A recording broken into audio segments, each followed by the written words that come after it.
साथियों, यदि आपकी जन्म पत्रिका में भी कोई भी ग्रह नीच राशि का होकर के विराजमान है, तो आपके लिए यह जानना बेहद आवश्यक है कि वो नीच राशि में गया हुआ ग्रह क्या क्या अशुभ परिणाम प्रदान करता है, क्योंकि वो अशुभ परिणाम देने के लिए बाध्य हो चुका है।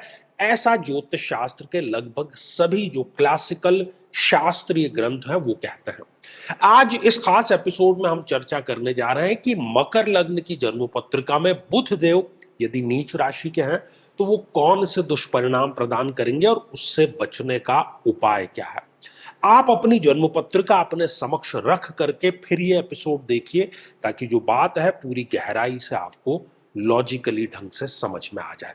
और यदि अभी तक आपने अपने लग्न से संबंधित एपिसोड नहीं देखा है तो यहां आई बटन में आपको प्लेलिस्ट का लिंक मिल जाएगा, जाकर के जरूर देखें, समझें और जानें। तो साथियों, ये रही एक मकर लग्न की जन्म पत्रिका। 10 नंबर लग्न में ही लिखा हुआ है, 10 नंबर से जन्म पत्रिका का प्रारंभ हो रहा है, इसलिए इसको हम कहते हैं कि ये मकर लग्न की जन्म पत्रिका है। बुध मकर लग्न में एक अति योग कारक ग्रह है, भाग्येश की भूमिका में है। लेकिन यदि वही बुध जन्म पत्रिका में, लग्न पत्रिका में इस तृतीय भाव में विराजमान है तो ये अब हो गए नीच राशि के और अब ये हो गए अशुभ परिणाम देने के लिए बाध्य। ठीक है, पहली चीज तो अपने कारकत्व के जो विषय हैं बुध के, उसमें ये नकारात्मक परिणाम अवश्य प्रदान करता है। क्या करता है?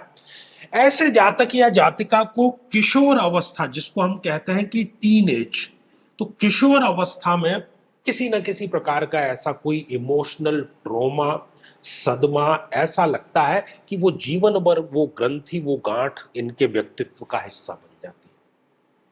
बहनों के साथ में जो संबंध है कभी ठीक नहीं रहते, उनसे वैचारिक मतभेद या आगे चल करके दूसरी बड़ी समस्याएं हैं वो जरूर आ जाती है। ऐसा जातक या जातिका जो भी व्यवसाय करना चाहता है उसमें स्थायित्व नहीं होता, उसको बार बार वो बदलना पड़ता है। बुध हमारी वाणी का अधिपति है, तो वाणी में किसी न किसी प्रकार का विकार ये दे देता है। बुद्धि का अधिपति है, व्यक्ति सही समय पर सही डिसीजन नहीं ले पाता है। वाणी तंत्र की हमने जो बात की, जिसमें ENT, नाक कान और गला, पूरा ये तंत्र आ जाता है, तो इस ENT से संबंधित भी कोई बड़ी समस्या ये अवश्य दे देता है। इसके अलावा हार्मोनल डिसबैलेंस, इसकी समस्या ये दे देता है। इसके अतिरिक्त त्वचा से संबंधित किसी न किसी प्रकार का गंभीर रोग, और ये तीनों ऐसे रोग हैं कि जब तक दवाई ली तब तक ठीक, लेकिन उसके बाद में ये दोगुनी गति से प्रहार करते हैं। साथियों, इस जन्म पत्रिका में बुध षष्ठेश है, इस छठे भाव के स्वामी है, तो रोग तो वो ये सारे देंगे ही, साथ ही व्यक्ति की शत्रुता बड़ी आसानी से हो जाती है और शत्रु बाधा से व्यक्ति सदैव घिरा रहता है। ऋण यदि उसने लिया है किसी अच्छे कार्य के लिए, लेकिन वो उसको सही समय पर चुका नहीं पाता और एक के बाद में दूसरा, दूसरे के बाद में तीसरा ऋण जाल में वो फंसता चला जाता है। साथियों, भाग्येश भी है, लेकिन अब वो देगा नेगेटिव परिणाम। तो भाग्य कभी साथ देने वाला नहीं होता। जीवन में मीटिंग्स, यात्राएं होती रहती है, लेकिन वो फ्रूटफुल कभी नहीं होती। व्यक्ति कई बार नास्तिक तक हो जाता है, ईश्वर से यही कहता फिरता है कि ईश्वर ने उसके लिए किया ही क्या है। बात बात पर अपमानजनक स्थितियों का सामना करना, किसी न किसी प्रकार के नशे का सेवन करना, और साथ ही छोटी बड़ी जेल यात्रा का योग भी यहां पर बन जाता है। इस तृतीय भाव में आकर के बुधदेव नीच राशि के हुए हैं, तो भाइयों से या ऐसे मित्र जिनको आपने भाई से बढ़कर माना, उनसे किसी न किसी प्रकार का विरोधाभास, किसी न किसी प्रकार का पीठ में जिसको खंजर भोंकना कहे, विश्वासघात, वो अवश्य मिल जाता है। जीवन में यदि रिस्क लेकर के कोई कार्य किया है तो उसमें भी नेगेटिव परिणाम ही मिलते हैं, और साथ ही इनके जो सपने हैं वो तो बहुत बड़े बड़े होते हैं, लेकिन उसकी पूर्ति के लिए प्रयास ये चाहते हुए भी नहीं कर पाते। तो साथियों, हमने देखा कि बुध जो कि एक अति योग कारक ग्रह होते हैं मकर लग्न में, लेकिन यदि वो नीच राशि के हो जाते हैं तो वो अशुभ परिणाम देने के लिए बाध्य हो जाते हैं। ये तो बात हो गई समस्या की। समाधान क्या है इसका? साथियों, बहनों के साथ में आपको संबंध सदैव अच्छे और सम्मान पूर्वक रखने हैं, चाहे उन्होंने कुछ भी किया हो, लेकिन आपको अपनी तरफ से ऐसा कुछ नहीं रखना। दूसरा, प्रति बुधवार को और हो सके तो रोजाना गौ माता को हरा चारा अपने हाथ से अवश्य समर्पित करें। और तीसरा और सबसे महत्वपूर्ण कि महादशा मंत्र साधना दीक्षा अवश्य प्राप्त करें।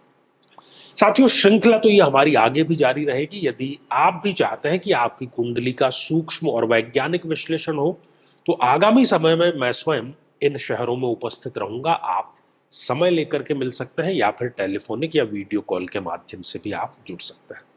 और यदि आप चाहते हैं कि आपके किसी एक प्रश्न का निःशुल्क मार्गदर्शन किया जाए, जो कि हमारे इसी चैनल पर हम प्रति शनिवार दोपहर 3 बजे खास लाइव कार्यक्रम लेकर के आते हैं, लेकिन उसमें अपने कमेंट को शामिल कराने के लिए आप हमारे इस वीडियो को हाइप कीजिए और उसका जो स्क्रीनशॉट है वो दिए गए व्हाट्सएप नंबर पर भेज दीजिए।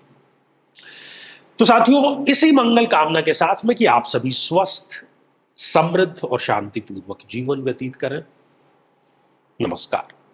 साथियों, कई वर्षों के जन्म पत्र का अध्ययन और लाखों कुंडलियों के अध्ययन के बाद हम ये कह सकते हैं कि यदि किसी की जन्म पत्रिका में शुक्र पीड़ित है, तो उसको इस ग्रह की महादशा में इन 9 लक्षणों का, इन 9 कष्टों का, पीड़ाओं का अवश्य सामना करना पड़ता है। व्यक्ति को चाहते हुए भी शारीरिक सुख मिल ही नहीं पाता है। किसी ना किसी प्रकार का गुप्त रोग उसे सदैव बना रहता है। भौतिक सुखों को व्यक्ति चाहते ना चाहते हुए भी उठा ही नहीं पाता है। गुर्दे अर्थात किडनी का कोई ना कोई रोग होना, बहनों को स्त्रीजन्य रोग होना, व्यक्ति अपनी हैसियत से ज्यादा फिजूल खर्ची में खर्च जरूर करता है, दाम्पत्य जीवन में तलाक तक की स्थिति उसके बन जाती है, व्यक्ति वासनाओं के प्रति कुंठित ही रहता है, और बड़ी चीज कि शादी योग्य उम्र होते हुए भी व्यक्ति का विवाह ठीक समय पर संपन्न नहीं हो पाता।